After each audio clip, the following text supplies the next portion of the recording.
I'm live. What type of Uber driver are you? If you are watching, if you're going to jump in the chat, welcome. Thank you so much. I just wanted to get out and say hello to everybody and talk about Uber driving, the normal stuff. If you jump in the chat, let me know if you can hear me. I'm not a very good live streamer, so I am trying to always do this better each and every time. So let's see here. Got a couple of things I can do. Okay, I can invite people. Oh wow, playables. I don't want to do that. Lisa, there she is. How are you, Lisa? Can you hear me, Lisa? Give me a thumbs up, thumbs down. How's it sound? Doing well. Just sitting in my car. Cracked a nice open cold Fresca here. All right, good thumbs up so you can hear me. That's good. All right. So let's see if I can do like the Q&A. What makes a good Uber driver? I like that question. That's a good question to have.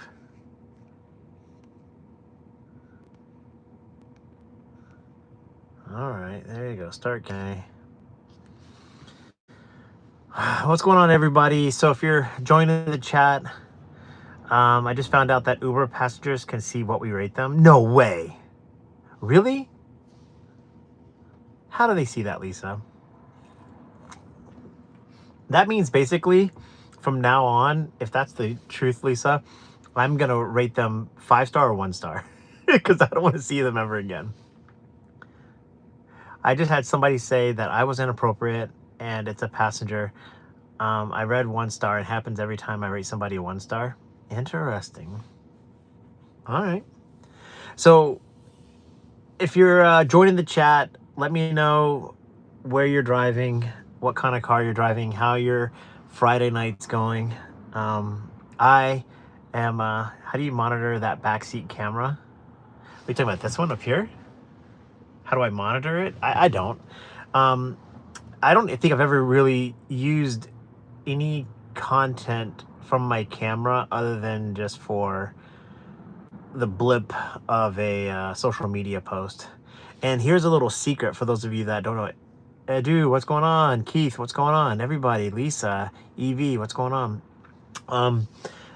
My dash camera, Red Tiger, shout out to Red Tiger, sponsor. Thanks for bringing that up. I appreciate it. The dash camera for me is really two things. Number one, just a show of force. I want I look like Santa. I want passengers to see that they're being recorded. I want them to know. So that they know when they come in. So they see their face on the camera when they look up here at the dash, right up here. I don't have my dash camera mounted right now. I unhook it. But so I want them to see their face when they look up there. And the second thing, when it comes to the dash cameras, I use it for social media content. But here's a little secret. Don't tell anybody this. I'm telling you this because you're on the live stream, so I'm telling you this. If I don't blur their face, like if you see a picture of a passenger from my car on the internet, if you see a picture, their face is not blurred, it's AI. I just go into Grok and I say, can you make this white guy an older white lady? I'll just change their gender.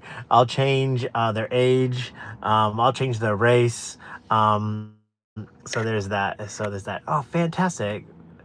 All right. Well, I follow Jesus too. That's right. So that's really good. I look like Santa. Good evening. What's going on, Giorgio? Keith, what's going on, guys? Everybody. So today, I wanted to know what makes a good Uber driver. Where are you on the political spectrum? Where am I on the political spectrum? I am on the go vote because, it's important for you to vote, but I don't really care. I'm not as passionate about politics as I used to be. Really care that much. Let's see here. So what makes a good Uber driver? So Lisa, you say patience and customer service. let's see, what else makes a good, oh, thanks, Julie. I appreciate it. I appreciate the flower. Being nice to customers, drive safely. I think those are some good traits. Um, what about being good at something? So if I said you were a good football player, you'd play in the NFL, right? In American football. If I said you were a good accountant, you'd work at a big accounting firm maybe. But the thing that's synonymous, I think that's the right word, that's indicative of somebody who's good at their job is that they get paid the most money, right? So a good Uber driver, and we got 61 people in the group. This is great. Keep going. Let me know if you're an Uber driver, where you're driving, what kind of car you're driving, how your Friday night's going. Yeah, yeah, sis, that's correct, sis. I'm still at the airport waiting for my reservation to show up. That clock is still ticking. Um, I think what makes a good Uber driver, all the things that you guys have already brought up a little bit, shout out the customers, that's right, is somebody that makes the most amount of money. And I think this is where the real tension between Uber, the passenger, and the driver, those three, right? So put three of those in there. I look young and fit 49, 40. Oh, I'm a 52-year-old man. So there you go. Thank you. Right. So the person that makes the most amount of money is the person that is the best at their job. But to be the best at your job and get paid the most as an Uber driver doesn't necessarily mean that you are going to do the things that we just talked about. I don't think you have to treat customers well to make the most amount of money. I don't think you have to drive safely. In fact, I think the faster you drive, the more reckless you drive, you might even make more money. What's going on, Jens? What's going on? Thank you so much. EV, what's going on? Follows traffic laws and accommodates reasonable requests when possible. Yeah, I think there's it's not congruent between what an Uber passenger thinks is a good Uber driver and what Uber thinks is a good Uber driver and what Uber thinks is a good Uber driver, right? None of those three things. So Uber, if good Uber driver, what are they going to say? Well, you accept a lot of trips. You I don't know, drive safely. Uber is going to say that if you're a diamond driver, Uber is going to say you're a good Uber driver. If you ask a passenger what makes a good Uber driver, customer service, safety, driving smoothly. And then if you say what Uber drivers think are the good Uber drivers, we might say somebody who cherry picks, somebody who multi-apps, somebody who see how none of those three things are really congruent. Let me jump into the chat here. Let's see what's going on. Gon says, having a clean car for sure. Abdullah says, a big fan. Oh, biggest fan. I'll take that. Respect from Los Angeles. Hey, thank you. I'm a young man and you've motivated me to go to the gym and become strong and learn the fight and be so powerful. Thanks. Right on. I'll take that. Keith says, what speed setting is your Tesla? Do you use passengers when you have cars on autopilot? Keith, I keep the car almost always in chill mode. I have the speed setting at chill, and I keep, when I do FSD, I almost always have it in chill mode. Let's see here. Gon says, LOL, my acceptance rate this week fell from 50 to 22 because Uber's just offered me the most terrible rides recently. That's frustrating. How much Taco Bell to take to do? You have to make them? Not that much. The older you get, you don't have to eat that much food at all. So yeah, I think I want to hear from you guys what you think. Excuse me. Oh, I want to hear from you guys what you think makes a good Uber driver. So again, tell me where you're driving, how much money you've earned today, if you're driving today, what kind of car you're driving. I'd like to hear about it. I want to hear from you guys.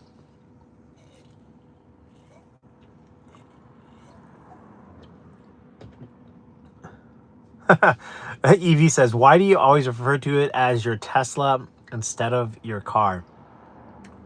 I think there's a couple of things. You actually, that's a great question, Evie. Let me tell you.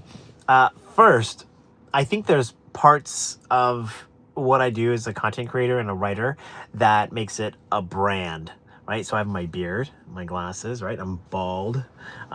That's part of my brand. I think Tesla is part of my brand. Not that they're paying me or anything like that. It's just something that I think when I try to publish content on a regular basis, I want people to get the same routine over and over again. So that's why I do that. That's a good question.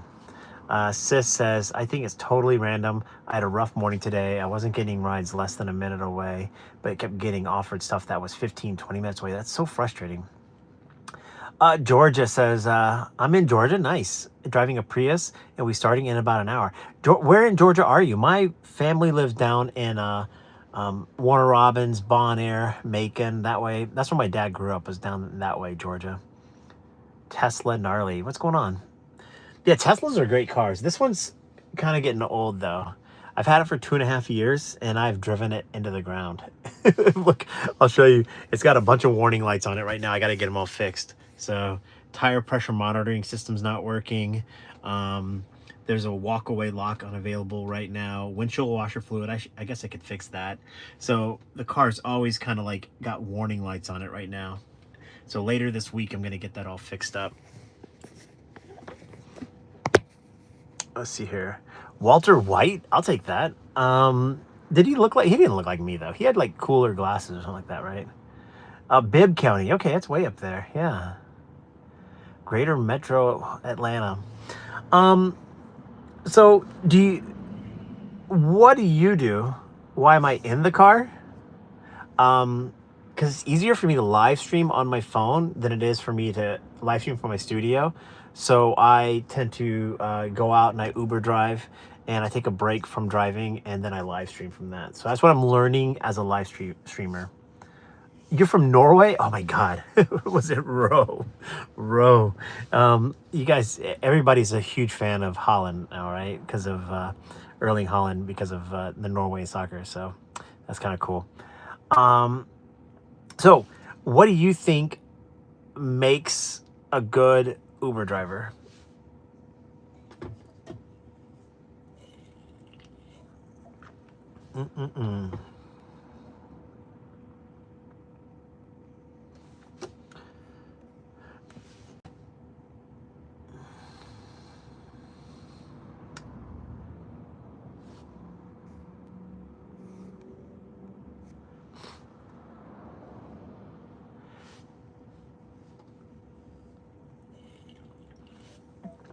Getting enough sleep. I like that. Only take a small bite. Yeah, getting enough sleep. That's really interesting. That's a good take, Georgia, because what you're saying is like being healthy. Like when you go out to Uber drive, at least when I do it, when I go out for long stretches. I'll go out for 8, 10, 12, 14 hours at a time, and getting all of that sleep ahead of time, going for walks, making sure that I've eaten properly before I go out. That's really a good point. Gon says the willingness to just get out there and drive. People always ask me ways to make the most amount of money, and I'm kind of like, drive. The more you drive, the better off you're going to be.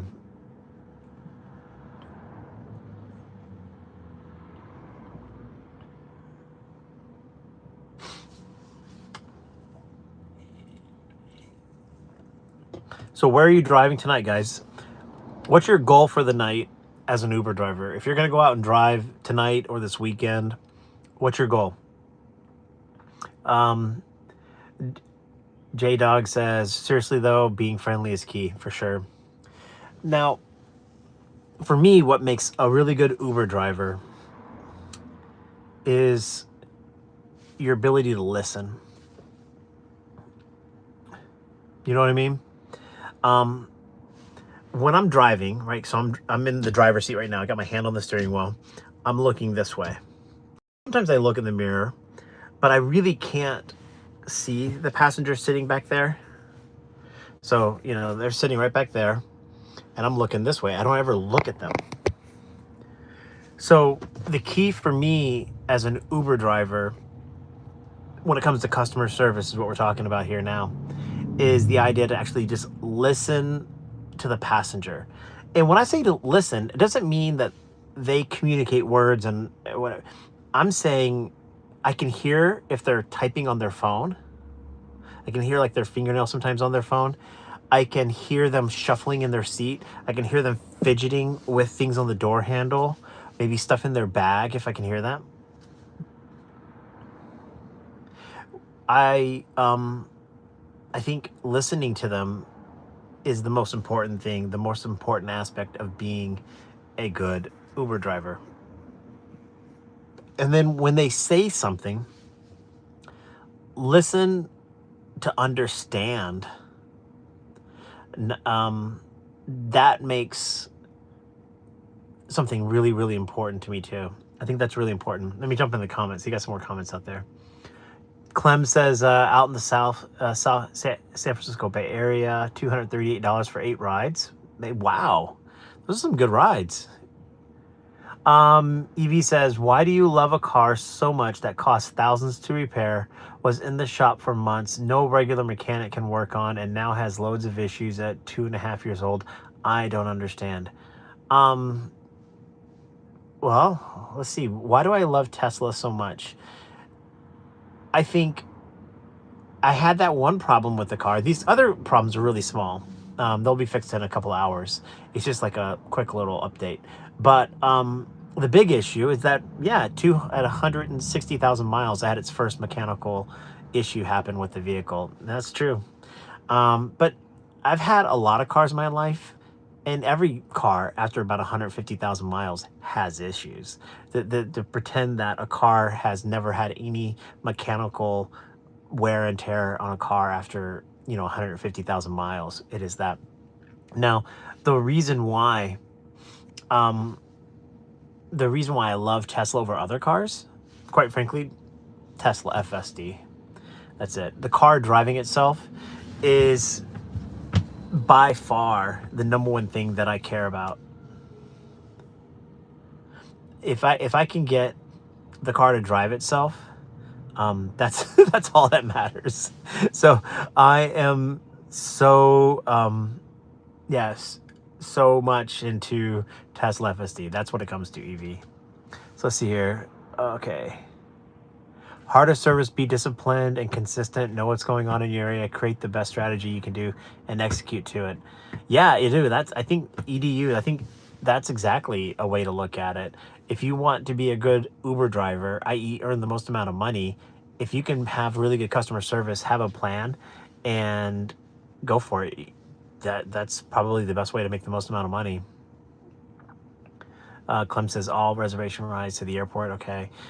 Do you ever take rides? Ogan says he's in St. Louis and did 7 rides and barely broke 120. I just got offered a ride right before I went on this live stream. I got offered a ride for $120. $120 ride to go 110 miles down into closer to the city. Do I ever take rides from New York to Connecticut? No, I don't, because I can't drive in Connecticut and I can't drive in New York City. So I'm about 4 hours away from New York City, so I don't really get any of those type of rides. In FSD, does the car operate, acceleration, brake, do that for you? Yes. In FSD, the car does everything. All I do is and what's really kind of cool is when, I'm going to show you here on this here, so I can show you. If I were to go hit navigate here, and let's say somebody here in my local, I'm in my village right now. So I'm in my village here in Cazenovia. I'm on Main Street here.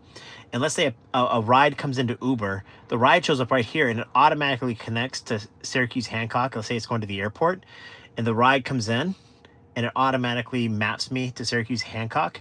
And all I got to do to start driving, I won't do it, but watch, I got to buckle the seatbelt. I've unbuckled my seatbelt here.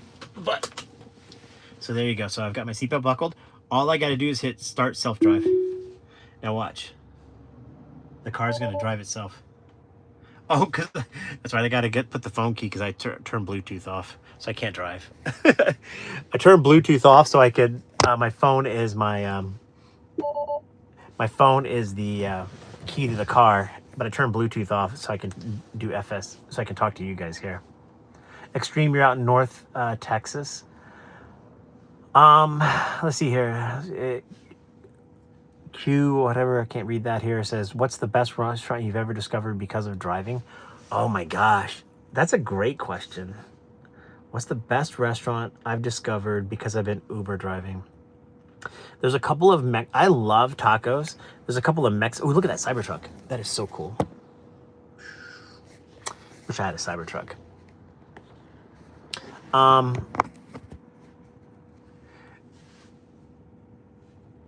Yeah, there's a couple of taco places. I love simple taco places. When I go to Mexican restaurants, that's all I get is tacos. I love tacos, pretty much carnita tacos. I like, yeah, just tacos. so some taco places. Clem says, for FSD, you need to grant access from your Tesla to the Uber app. It gives you Uber access to your battery details and range of the car. That is correct. This is Tesla tripping. Do you feel that FSD itself is responsible for enough extra tips to pay for the $100 subscription each month? I just use regular autopilot. I don't know if the tips cover FSD. I would have FSD whether I got a tip or not, but I do think I get more tips because of FSD. It's a great conversation starter. People get in the car and they just notice, hey, are you driving? And I'll be like, no, the FSD's driving.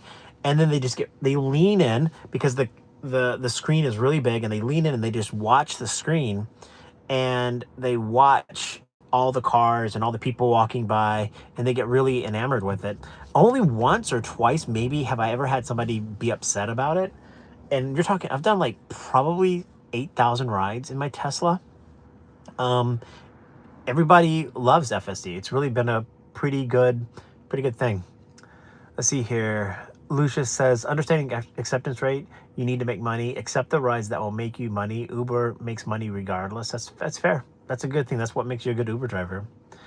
Cook says, hey, Levi, I've been listening to you for some time. My first day Uber driving tomorrow. Wish me luck. Cook, is it going to be your first day Uber driving? Where are you going to drive? What kind of car are you going to drive? What's your goal? Cook, let us know. Cookie Monster Trader, let me hear it. I'd love to hear it. FSD helps you relax and not get distracted and tired as quickly. Yeah, one of the reasons why I like Tesla FSD is not even the gimmick of it with passengers and getting tips. I mean, that's kind of cool. And I'll talk to Cookie. I want to hear Cookie and what you're gonna do tomorrow, Cookie. First day, an Uber driver virgin here. This would be pretty funny. I would love to hear about it. What FSD does for me is allows me to drive for longer periods of time. Right? If that makes any sense, it's like when you're driving a car, you get stressed because you're having to drive the car. But when FSD's driving, I don't care about all the other normal stuff about driving that people talk about all the time.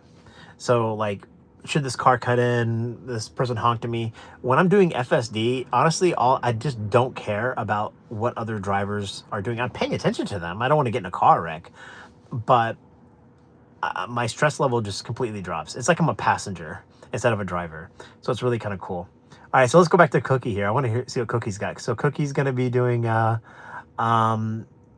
he's driving a Tucson, or she maybe, 2016, just outside of Montreal. Okay.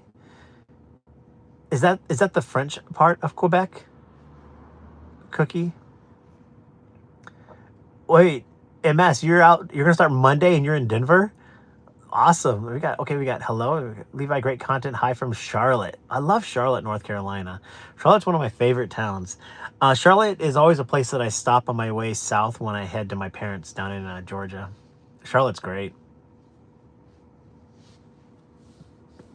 So tonight, what I'm asking is, what do you think makes a good Uber driver? And I'm saying Uber, it could be Lyft, maybe DoorDash, I don't know, just gig worker in general.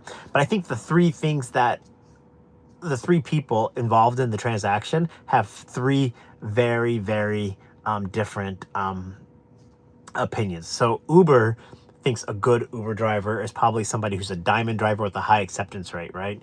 And a passenger might think that a good Uber driver is somebody who's safe, drives smoothly, is prompt, has a clean car, is polite, carries luggage, etc. An Uber driver, though, the way we think, who's the best Uber driver, who's really good at it? The people that make the most amount of money. And that's normally like gaming some sort of system.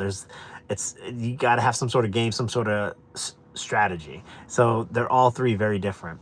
And I think they're competing with each other. All right, so let's see here. Vice says, I'm back. Oh, I'm sorry. I'm back. I'm good, thank you. Sierra Gun says, anybody else this week getting offered 40 to 60 cents a mile rides? Because I've had to turn down close to 60 rides that Uber's offered me this week, unfortunately.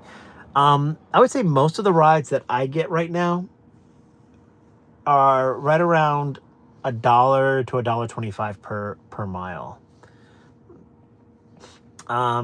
Quebec is a French province in Canada. Montreal is the major city here. So you said West Montreal, so you're in the French speaking part. Okay, got you. I didn't know if like West Montreal was part of Montreal. I guess that's foolishness on my end.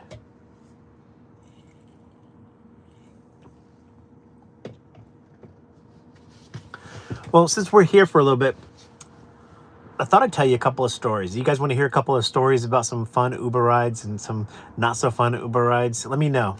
I'd love to hear your guys' thoughts on these stories. I'll go with one story here, just kind of just open it up a little bit. Now, I was thinking about a ride that I had probably 2 years ago. And it kind of sticks with me all the time when I think about it. It was raining, like downpour rain, straight down, not the blowing type of rain, but the rain that falls heavy and it falls off of buildings and it just goes straight down.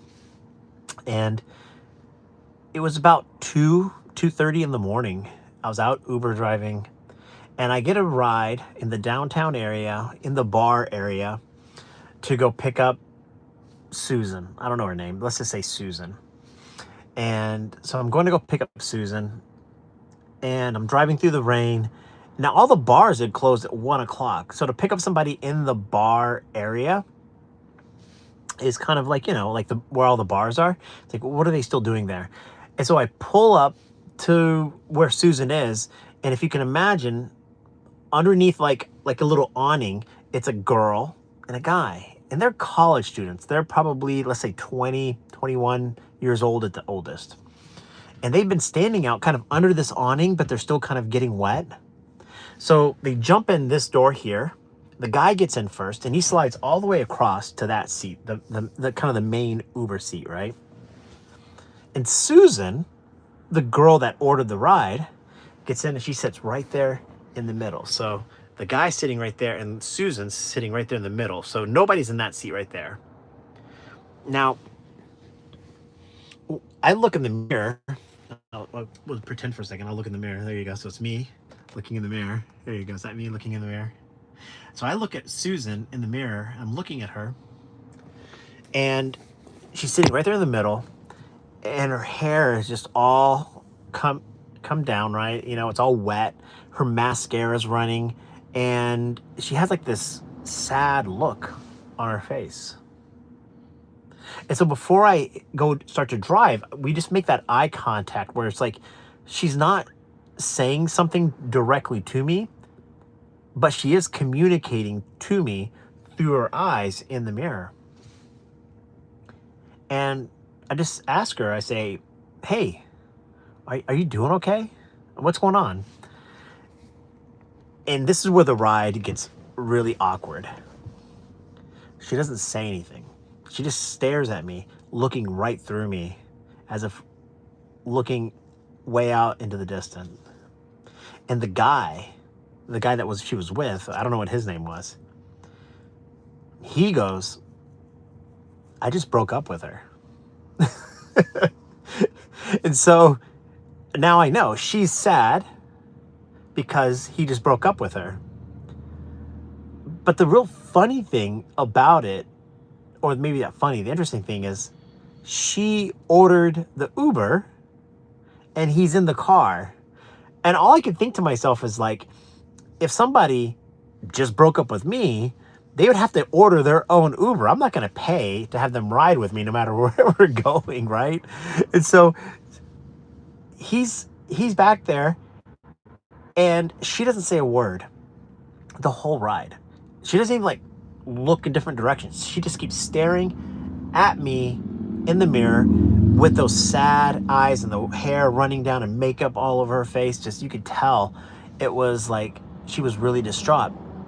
And he kept trying to comfort her and talk to me. He would say things to her like,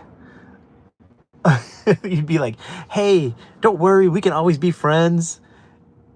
And I would look at her and she would look at me, and he would say something like, oh, she's always like that. She loves to have just friends, you know? And it was the most awkward ride. And all I could think of is like, what do you tell somebody? She paid for the ride. It's her ride. She's in charge, in my opinion. But I kept thinking to myself, Susan, why don't you just kick this guy out of the car? We can both kick him out of the car. He's the jerk that broke up with you, but is still mooching a free ride off of you. And the whole time she's out there like, he's like talking for her on her behalf to me. He's like, oh, she really likes Uber. She really likes Teslas. He would say weird things like that. But she's looking at me like, she's just staring at me. I can't think of anything else other than the shock that probably just happened. There you go. So how about that for a story? That's a pretty good one. Let's jump into the comments, see what's going on here. I'm going to scroll back a little bit here. Luis says, if you ever come back to Charlotte, you can stay at one of my rentals for free. Appreciate it. Thank you so much. FSD is like the car is Uber in you. I don't know what that means. Vidi, you're out in Norway, right? 1 a.m. right now. Cookie says, I've learned a lot from your videos. I'm equipped with some good advice. Here's my advice, Cookie. If you're going to be a first-time Uber driver, I think there's a video I made on this a long time ago, but I think the truth still exists. If it's your first time Uber driving, go to a safe place to start. What I mean by a safe place is like a mall, or like a strip mall, or a place out in the suburbs. Don't go downtown Montreal because it could be really busy and it could be hard to find parking and some other stuff. Make sure everything is out of your car. Like when I say everything, look at my back seat. There's nothing in my back seat. I don't have anything in my car. Not even up here, nothing. I have a couple of small things in there, but I really truly have nothing in my car except the things I need. Nothing personal. I do have Ozium because people smoke marijuana and they stink, right? So get everything out of your car. Go to like a parking lot at a mall or someplace, and then turn the Uber app on when you're ready. Make sure you can have your phone mounted too, by the way, because if your phone's in your hand, you'll never be able to do it.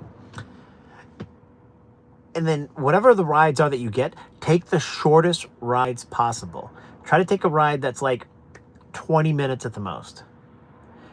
And when you accept that ride, turn off accepting new rides, take that ride, and before you turn the app on again to do another ride, think to yourself, what just happened? What are the things that just happened? Because some things that it's different when you're driving a car for yourself. You can drive and corner because you're in control. The person behind you doesn't know when you're going to pull the wheel, so they're always surprised. So the smoother and the slower that you can pull and turn the car or brake or accelerate, you imagine the person in the back seat having like a big bowl of soup. So you don't want them to spill that soup. So you're always driving I drive trying to be as smooth as possible so that way they don't spill that soup. Another thing about the first time Uber driving is you always want to position your car in a way that they get in and get out of that door for the most part, because that's the safe side. You don't want people getting out of this door into traffic. So when you pick them up in a way to put them into that door. So when you drop them off, you can drop them off out of that door so they can get out of the car, out of traffic in safety. So other than that, that's really the most part about Uber driving right there. It's pretty easy. Let's see what else we got here. I'm going to go scroll through the comments here. Evie says, as most drivers entered my area after having a few, surges have dropped and per mile rates have dropped. Yeah, supply of drivers is a huge issue. Do you pick up Bs or just pull away, cancel? I pick up everybody, man. It doesn't matter to me. I see Bs, you mean black people? Of course. Yeah, I don't care. Let's see here. Learn an awesome greet set and tone from the beginning. Yeah, I agree. Luis is right. Having a great little script to enter and start rides is really important. It helps you just remember the simple things. So what do I say when people get in the car? I don't even know it. So let's see here. I'll say something like, now I turn around when people are getting in the car. Sorry, this sun's like right in my eyes and I don't know how to get it out of my eyes. There you go. Let's see if I can go up here. When somebody gets in my car, I always turn around and look at them and I make eye contact. I want to see the person getting in my car and get a sense of who they are. Because if they're crazy looking, if they're completely drunk, you can tell by the way they walk to your car, but you can see them by looking and making eye contact with them. And then I always say something like, hi, my name is Levi. What's your name? And that way it's a great way for me to introduce and kind of go from there. Let's see here. Did she tip me? No, Cookie, she did not tip me. Well, maybe she did. I don't know. It's hard to know. I don't really know. If I come to Norway, go to Bleak or Save, yeah, for sure. Don't let anyone that smells like marijuana or heavy smoke stay in my car. Once they get in, I cancel the ride. Oh, interesting. I don't ever do that. No seat covers. No, I don't use seat covers. I'm pretty meticulous, though. I wipe the seats down a bunch. Let's see here. The only thing I hate about doing is the smell of weed on them. That is true. If you get somebody in your car that smells like weed, I go and I wipe the seat down and I wipe the seat belt. Like the seat belt itself gets really stinky. So take your seat belt and just wipe it down. Luis is like, Levi's really preaching now. Yes, I am. I'm so excited about Cookie's first day. That'd be pretty awesome. Let's see here. Standard greeting. Hello, how are you today? I think those are good. I think names is really important. And sometimes people don't have the same name in the app that they have that they're going to give me. So like I gave an Uber ride to a person today. I think their name was Jay in the app, but I think it was John or something else like that. And so when I don't call them Jay, I'll say, hey, my name's Levi. What's your name? And they go, my name is John. So the rest of the ride, I'll be like, hey, John, how's it going today? John, do you want me to pull over there, drop you off, whatever, so I can use their name because people appreciate when I use their real names. Let's see here. I wish Uber would prioritize directions to the pickup spot so that the right side of the car is on the passenger, but whereas has the Tesla nav screen helps me do that. Oh, interesting. Yeah, you know, I drive in so many places that I'm so familiar with. I don't even think about it. It's just so natural. I know every spot where I'm going to pick up people now. For the most part, I know exactly where I want to be. There's a couple of one-way places where, you know, I have to get on the left-hand side and let them in. But I even talk with them about that and kind of coordinate that. Kyle says lots of air fresheners.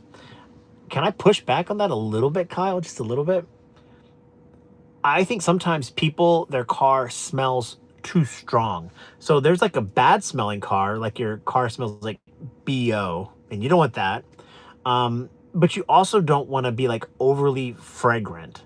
A person like me, I get like headaches from really strong smells. So when the driver has like a lot of cologne or perfume, or they have like a lot of air fresheners, it actually makes me get a headache. And it doesn't take that long. It only takes a few minutes.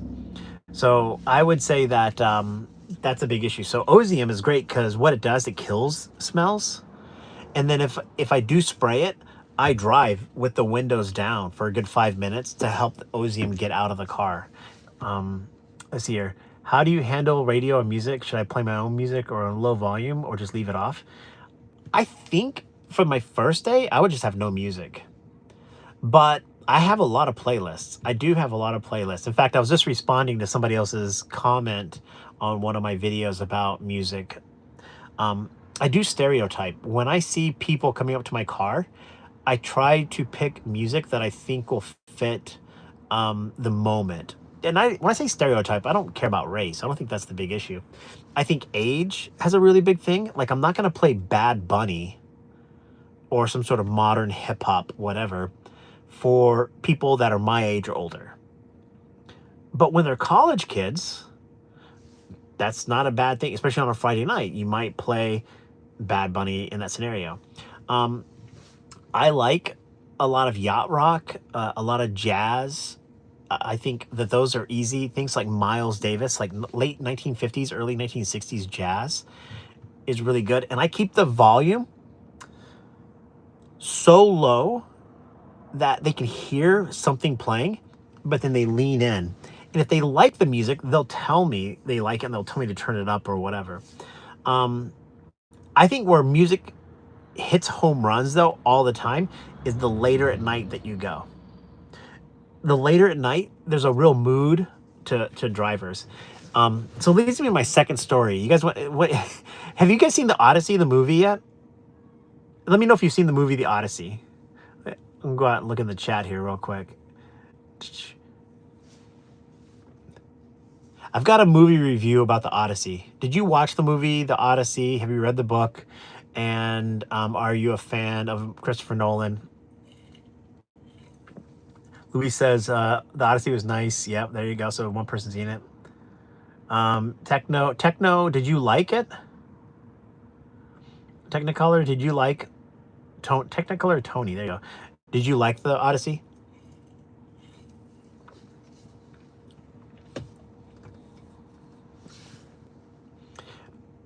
I only listen to rap. Rap is my favorite music too, but I just don't think most people like rap, and I don't think rap. The problem with rap is that it can be very vulgar very quickly, and sometimes even when it's not vulgar, people don't people are not sure about what they're saying half the time. So I try to just like pick neutral type of music. That's why jazz works really well, yacht rock, simple things like that. Technic says the Odyssey was okay. Louis says I'm a fan. I was expecting more, to be honest. Okay. Gon says I just use Pandora. Pound Down is the top of the list. That's such a horrible song. So let's talk about the Odyssey. Okay. Disclosure day. Okay, I'm not a huge Hollywood too cliche. 90s rap is so good. Yeah, for sure it is. Fugees, Method Man, that's right. Who was I listening to the other day that was really good from the late 80s, early 90s? Me, Myself, and I. Who was that one? Me, Myself, and I. I was listening to that in Ghetto Boys. I love that. So good. Okay, the Odyssey, the movie. Okay. The Odyssey, the movie, if you haven't seen it, no spoilers here.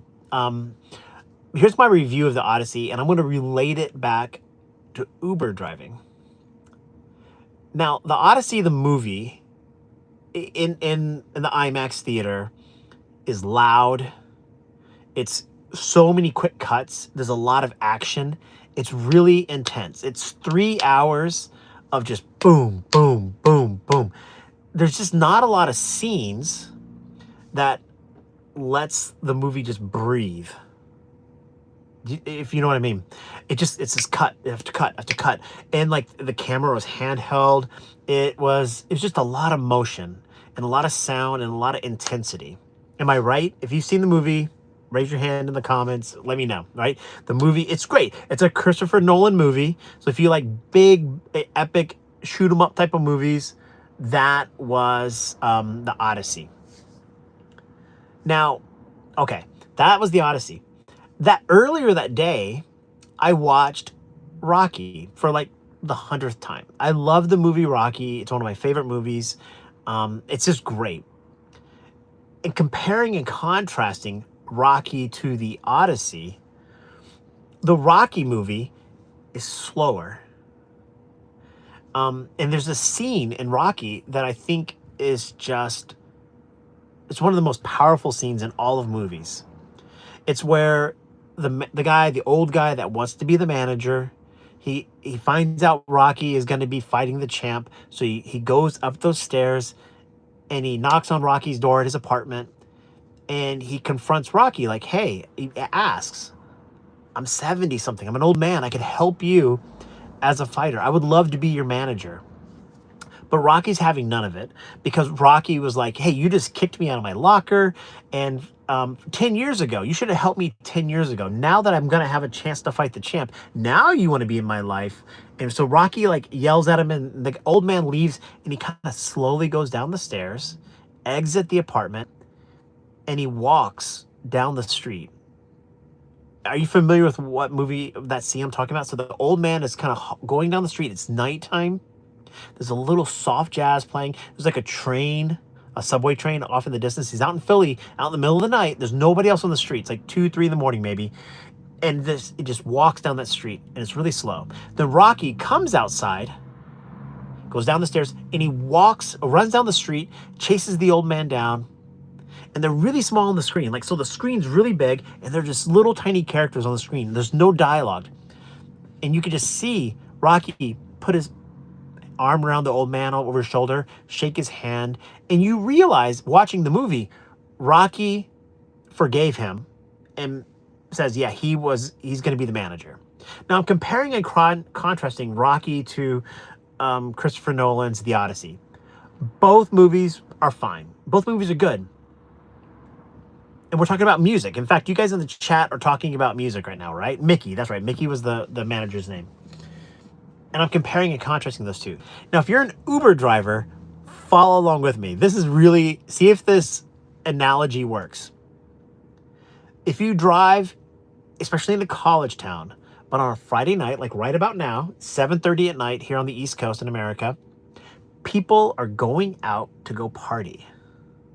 Right? They're going out to bars and restaurants. They're catching Ubers to go do a thing. In a college town, it's typically 4 college kids, 1 in the front, 3 in the back. They want Bad Bunny or K-pop or whatever popular music is right now, and they want it loud. They like techno, EDM music. And the louder I can make it inside of the car, the better, as they're going out to go party. And I wouldn't play that type of music at 6 a.m. trying to take somebody to work or anything else like that, but party music is really a lot of fun with the college kids on a night like tonight, right at this time. That's what the Odyssey was like. But what happens in the Odyssey? Odysseus trying to get home to Ithaca, and it's funny because Ithaca is a place that I Uber drive a bunch. I'm thinking about that. He's trying to get home to Ithaca. He's on this journey, this Odyssey, and he gets lost. And he's out there going around and fighting Cyclopses and all this kind of stuff. And men on his ship are being killed. They're all slowly going away. At night, as an Uber driver, after the parties, 1, 2, 3 in the morning, that's when you play that soft jazz, the slow songs like August from Taylor Swift or Saturn from SZA. Just something that those students will hear in the songs that they know. Some Tame Impala is another. We have to make a playlist one day. And that's like Rocky. That 2, 3 in the morning, it's always just 1 or 2 students. There's never a car full of people at that time. Their journey, their odyssey to go out to go party, something's happened, good or bad, whatever, I don't know. And when I go to pick them up from the party, it's a different group of people, and it's a different scene. It's a different playlist of music. And that's what I think of when I think of the Odyssey. So as I'm watching the Odyssey, it felt like what it feels like going out as an Uber driver on a Friday night in a college town. You're like, it was just boom, boom, boom, boom, boom. And it has its place. It has its moments. But maybe it's just because I'm older and I feel humans are smarter Christopher Nolan gave it all to me. He didn't give me a chance to think about it and, enjoy some of the scenes a little bit more. So that's my feedback and my thought on the Odyssey. What do you think? Let me jump into the chat here. Let's see here. I'm going to scroll back up here a little bit here. Play Creep. A lot of people of different ages love it. Okay, I see here. Kyle says, how do you find writers or glass roof? Oh, you know what's so funny? Most writers get in my Tesla and never notice the glass roof. It's only like near the end of the ride. They go, oh my God, look, the whole roof is glass. So I don't know how they don't notice it, but they don't. I will play rap if the passenger wants it, is what Louise says. Of course, me too. I like rap. I still like asking people what they want me to play. Yeah, and everybody, if I ask a passenger what they want me to play, 99 out of 100 times they're going to say the same thing. Oh, I like everything. Whatever you like. So there's that. Kyle says in warmer months, ask riders to let me know if it's too cold in my car, vice versa. Yeah, I like that. Technicolor Tony says Rocky was made during a different time when people had longer attention spans and needed slower pacing to keep up with what's going on. Rocky today would be as maniac as the Odyssey. Maybe. I think there's a lot of slower movies out there too. Here's a slow movie. No Country for Old Men is a slow movie. How about let's see here. There Will Be Blood is a slow movie, and those are really good movies. So I don't know if just by decade that matters too much. Louis says preach. Yeah, and music, and Louis says right, music makes everyone happy. I think music, okay, if you went to a restaurant or a coffee shop and there was no music, it would be weird. Adding a little bit of ambiance. You don't have to have it too loud, but ambiance sets the mood. And I think it's critical. Jazz instrumental, Louis says, is great. I play a Levi curated YouTube playlist sometimes. I should do that. I think people would be aggravated by my voice. That would be horrible. What a great storyteller. Thank you so much, Luis. I appreciate it. That's definitely the difference. I drive early mornings, mid-afternoons. So just the kind of happy, jazzy instrumentals. That's pretty good. Hey, Gone. I hear you say jazzy instrumentals. I think there's a difference, though. There's like that elevator jazz. The problem with elevator jazz, if I were going to be critical, hypercritical, and not in a negative way, just pointing it out, is that a lot of people don't know that music. If you play music that people recognize, that might be better. So go and curate a playlist of music that might be instrumental versions of songs that people might recognize, even though it's still jazz. See if that's a really good thing. Let's see here. J-Dog says, yeah, really good communicator. Yeah, I think that really matters a lot. Hans Zimmer, man, I played Interstellar one day, and every single passenger knew what it was. I think I think Hans Zimmer, or playing like Williams, right? The other movie guy who did Jaws, Star Wars, John C. Williams, right? Is that his name? I think that's his name, yeah. See, Kyle Hepburn says, some of my biggest tips have been longer trips while playing instrumental classical music. Yeah, no doubt. Maria says, Levi, what is the exact words you use to those to know how to open your Tesla door? Oh my God, Maria, you're gonna call me out. Maria, I am so embarrassed. I do not have good words for people that don't know how to open the Tesla door, and that's literally a third of my passengers.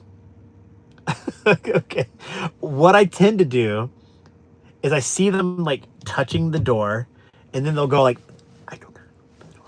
And I'll say something like, and I'll look really pissy too. I know I look bad, so I'm embarrassed.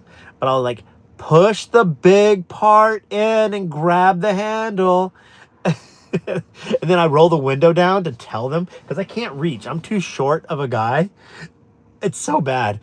And so the worst fear that I have with the people about opening the car door is that they'll push it in, and then the car will pop open a little bit, and then they try to grab the window itself to open the car.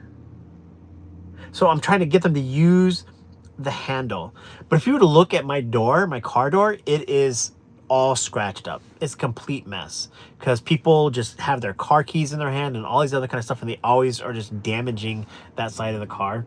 And I just gave up, and I cannot open the door. I could get a sponsor. So some Tesla aftermarket producers have reached out to me to sponsor the channel.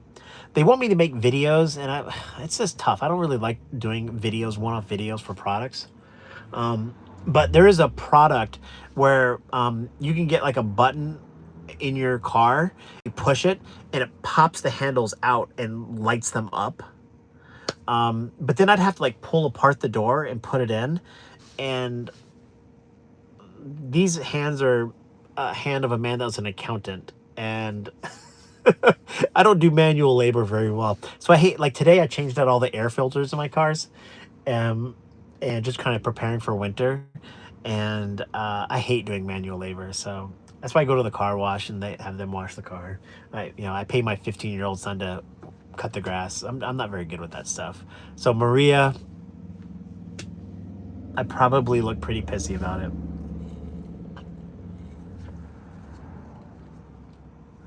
Who's Josco Stavans? Let me see here. I'll show you guys here. Let's see here. Look at my here. Let's look at my. I'll turn my phone around here. I'll show you some of my music. This is my playlist here. So Yacht Rock, Miles Davis, Vibe. Now Vibe is a playlist because I pick up. I'd say 2/3 of my Uber passengers tend to be college girls during the school year, so it's coming up. So Vibe is this. Saturn, August, Summer Song, The Sundays. I think I'm going to take Royals off of this. I think Royals doesn't fit. But these are just lead singers, primarily females.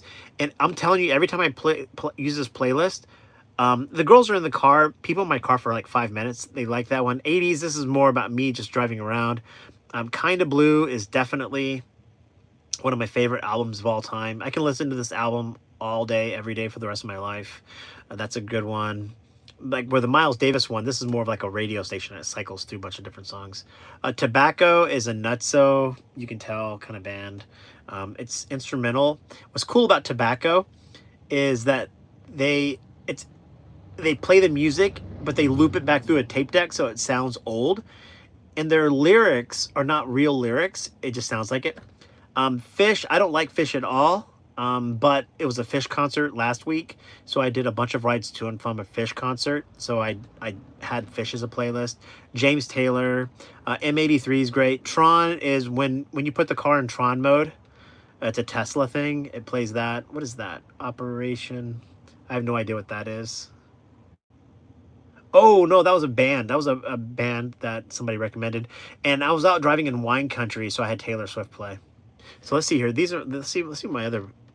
Let's go through my songs. Well, let's go through. This is my library. Let's go look at playlists. I have a Christmas playlist. That's kind of fun. Friday night. Oh, there you go. I like Giorgio. That's a good one. Guns N' Roses. These are good playlists. Jazz playlist. Jazz instrumentals. Here's my church rotation. Study beats is pretty good. Sunny Day. The Beatles. The Beatles are always easy to fall into. Let's see here. Friday night here. Let's take a look here. Yeah, so these songs are really to get college girls singing along. Rihanna is really all I do from this one, though. But I found a bunch of songs that I thought were pretty fun. This was not a very good playlist. I have to make new playlists for this year. So I have to do them. These are all from last year. There you go. I'm very intentional about... That's right. You're risking your career if you tell Fish fans you don't like them. I'll listen to it. I just don't prefer to listen to it. I ended my day at 2:20. All right, Dashland. That's not bad. Yeah, movie theme songs work really, really well. I was live all day. Highlight of my day was driving with this family to the airport. They're flying in from Cleveland to Poland. I loved the conversations. So did the chat. That was really awesome. Playing Bob Dylan tonight, but not for the college girls. Yeah, don't play Bob Dylan for anybody that's under the age of 50. Let's see here. Stanley, what's going on? What a day. Started with an unknown reservation insurance, and a rider wanted to cancel when I got there. So you stayed for the cancel fee? I always stay for the cancel fee. I'll stand right there and be like, I can't do anything. Maria says thank you. Yeah, sorry. There you go. You got to see my weakness.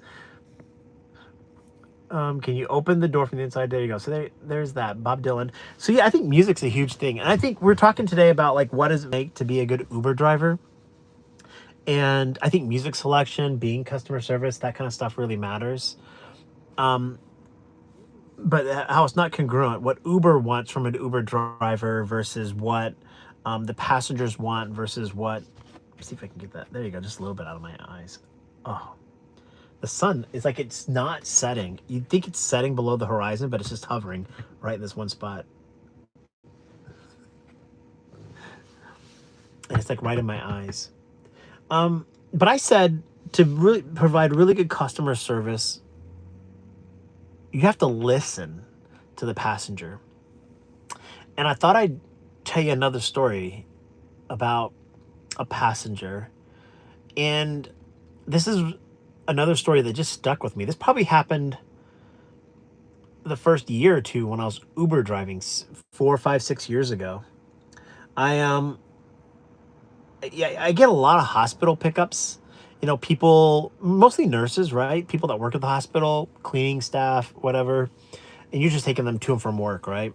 But sometimes you pick up at the hospital and it's somebody there, either a being discharged as a patient or maybe they are seeing a patient. And I went to go pick up at the hospital and it was a woman. She had the sticker with her name, and she gets in the car, and you know, you're like, "Hey, my name's Levi. What's your name?" And we just do the brief, whatever.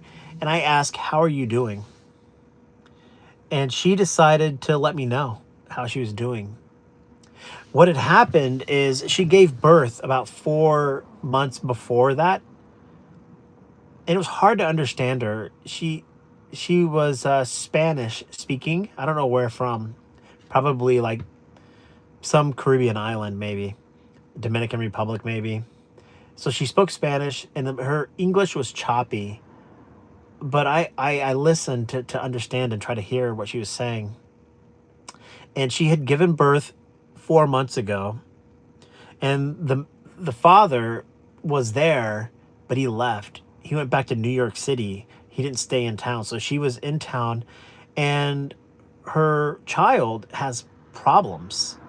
Um, Her child had something wrong with his stomach or his intestines, and so the doctors here in Syracuse kept doing surgeries trying to help. So the baby is 4 months old in the NICU, and the mom was going back to her hotel. She's in town in Syracuse, but she's living out of a hotel. She's not even in an apartment or a house.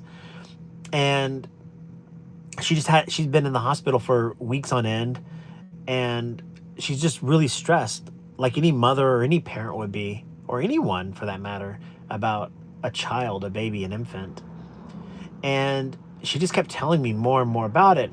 And one of the things is that she did some research, and there was a hospital in Boston, a doctor in Boston, that said if you brought your son to him in Boston, he would do the surgery, and that surgery would probably heal the problem causing whatever it was. And again, I'm not a doctor, so I don't know what the ailment was, but it was something wrong with his bowel system.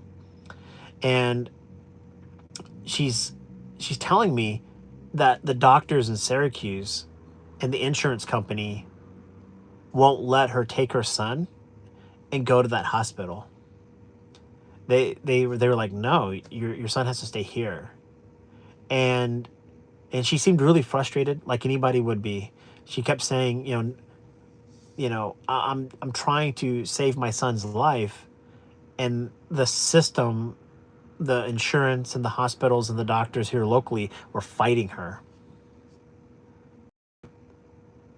And those moments as an Uber driver, I feel like she just wanted to get that weight off of her shoulders, and I felt like I have space in my life to take some of that, from her. I can't help her or her child. I don't remember the woman's name or anything like that.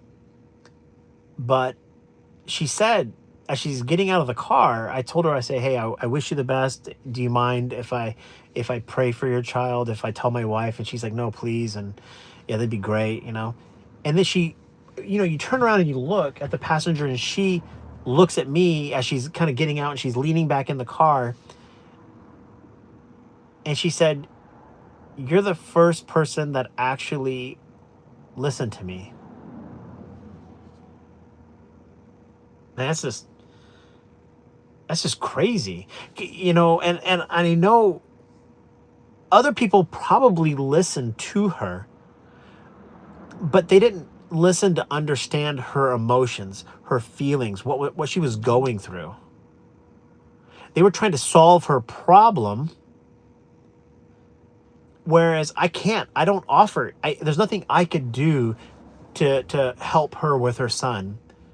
So all I could do was to listen and have empathy, as a parent myself, and now as a grandfather.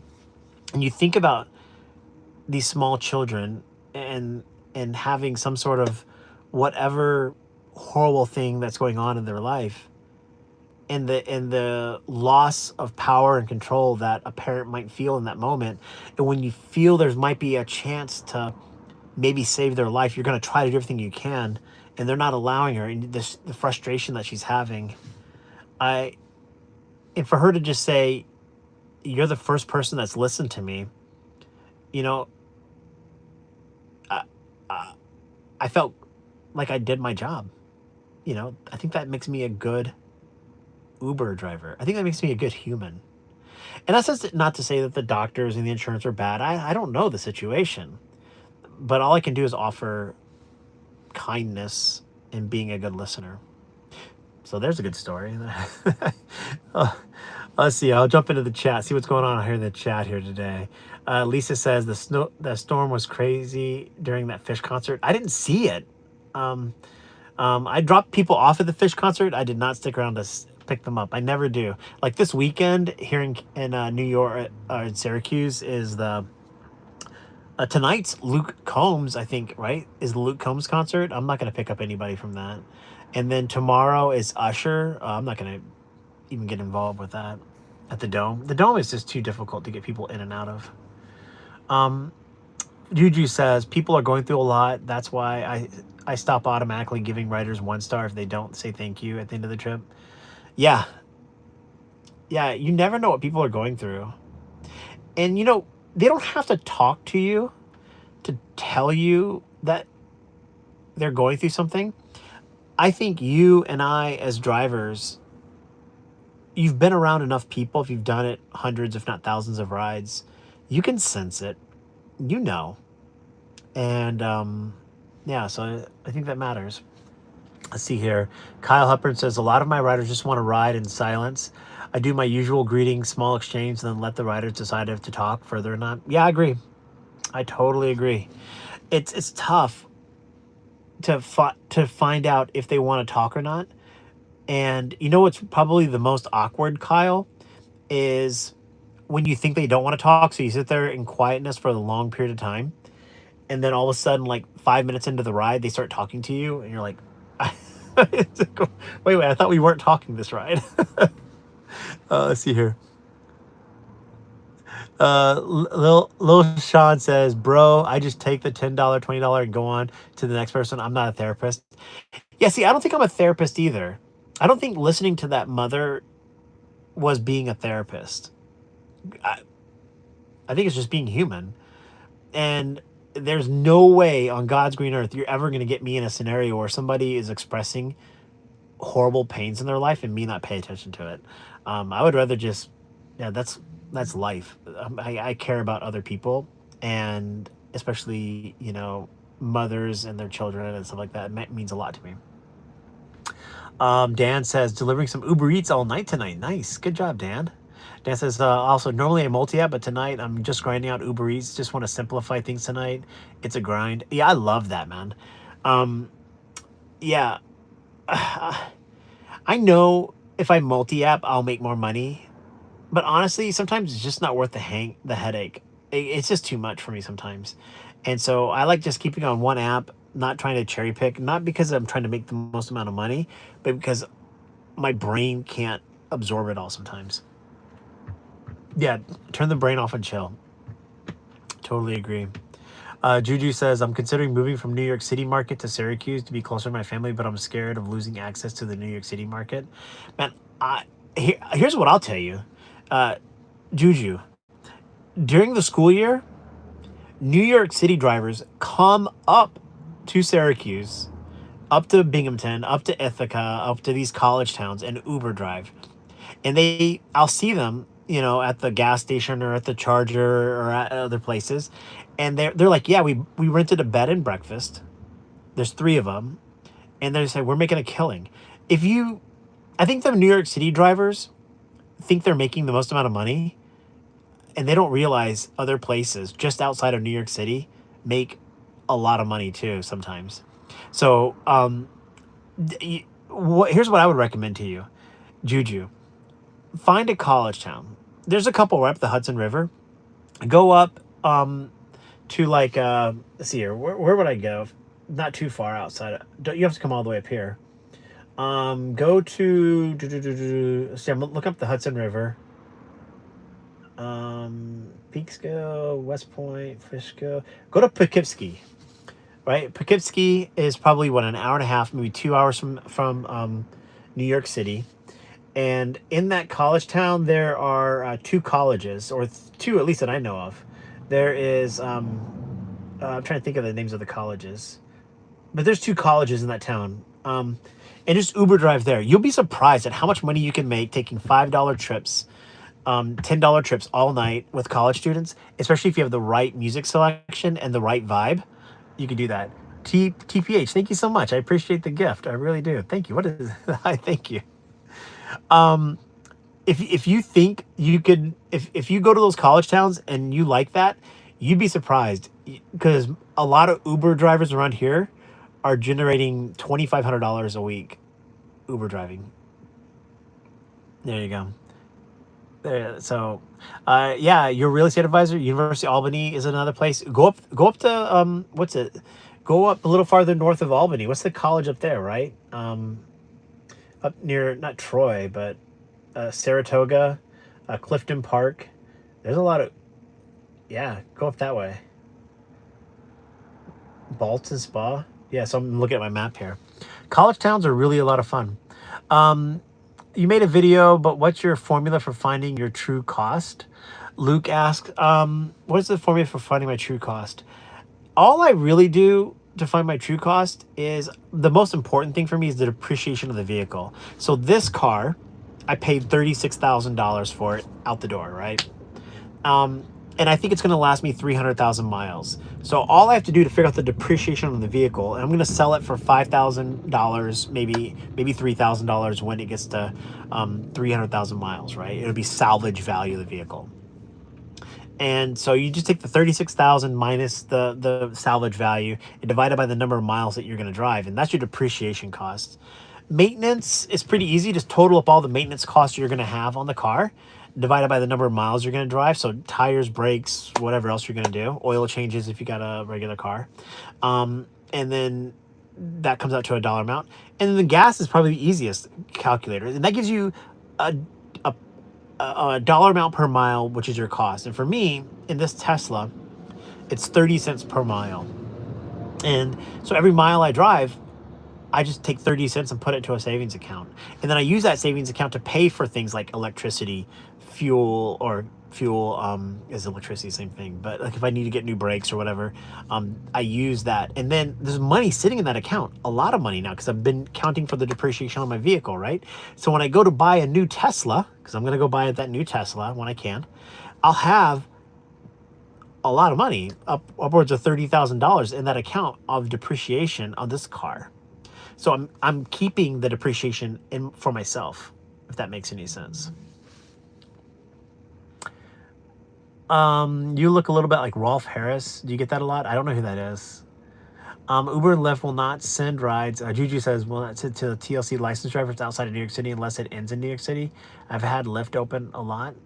I think the guys that drive up here, Juju, I don't know how they do it. I don't have a TLC license, so I can't drive in New York City, so I don't know. Rav T says, I think there's another app like Uber that would pay better, as there enough awareness of people to switch knowing it'd be better. Yeah, I think there's probably a bunch of apps that'll pay better. Um, I like Uber for two reasons. Number one is it's popular, everybody uses it. But I say Uber because people understand it, even though sometimes I do Lyft. Have you ever had a Lyft passenger, like if you've done a Lyft ride, and then the Lyft passenger will say something to their friend, "Oh, I got us the Uber," even though they're in Lyft. So Uber is just the brand. It's like the Kleenex, the Post-it note, the Google of something. It's just the thing that represents the industry. But I don't feel like switching apps just to make a couple more bucks.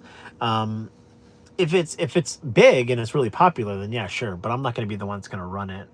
No, I mean supervising no one else in that space other than Lyft or Uber. I get tipped more on Lyft than Uber. That's interesting. Yeah, I don't know. I think I get tipped the same. Um, well, let's see here. Technicolor says sometimes you say you're not making money because you're taking out that 30 cents per mile, but you're building an asset with the depreciation on the account. Yeah, I still have to buy a car with it. That the depreciation is just accounted for. It's still a cost. Does that make sense, Technicolor? It I'm accounting for it, but what I think happens is people spend that depreciation on other things, maybe their rent or their groceries or something else like that. I'm saying that that matters. See here, Raf, if you develop an app, that would be awesome because you have so much experience. Make an app, please. Oh, Rafty, man, first of all, I have a sponsor of the channel, Gig You, that is a very good app. So I'm not, they're paying me money to talk about their app, so I'm not going to make a competing app. But um, yeah, I guess we could vibe code an app together, right? There are multiple rideshare apps operating in New York City, like Empower, Curb.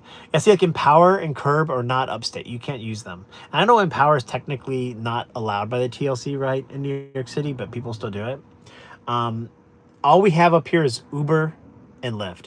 And Lyft, I can have the app on for hours and not get a ride. So it's basically just Uber.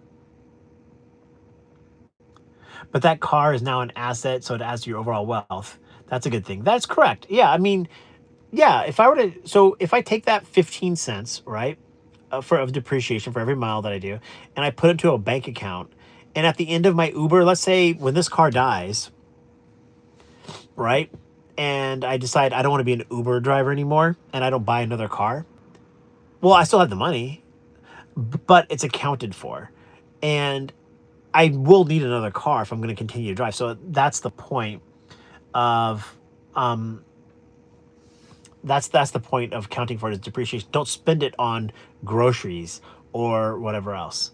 This is all my only point to that. Stanley says you need to try listening on YouTube Box 13 Time Radio, like Dan Holiday getting ideas to write about. I think he'd like his stories. All right, I'll take a look at that. Thanks, Stanley.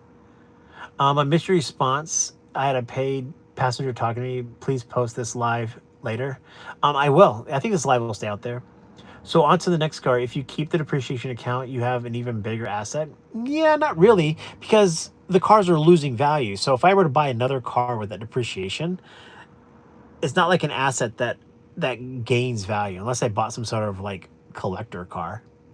So the cars are losing value. Let's see here. That's a lot of ways more value than dollars just going into nothing. That's correct. Good luck for the weekend rides. I'm gonna start mine. Hey, yeah, TPH, go for it. Go out there and do it. Um, I think I got to get up early tomorrow. I've got a 5 a.m. reservation in the morning. I'm not Uber driving tonight. I'm going home. I thought I'd stop and talk to you guys before I went home.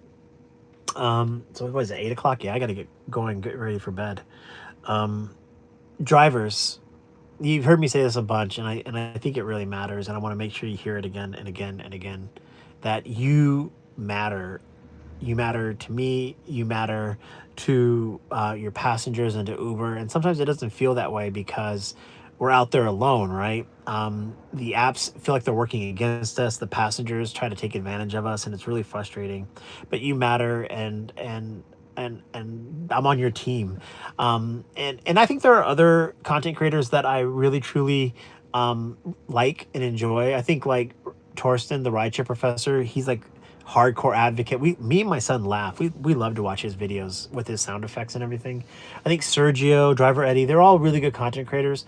What I'm trying to do is produce content that speaks to the heart of what it's like being an Uber driver.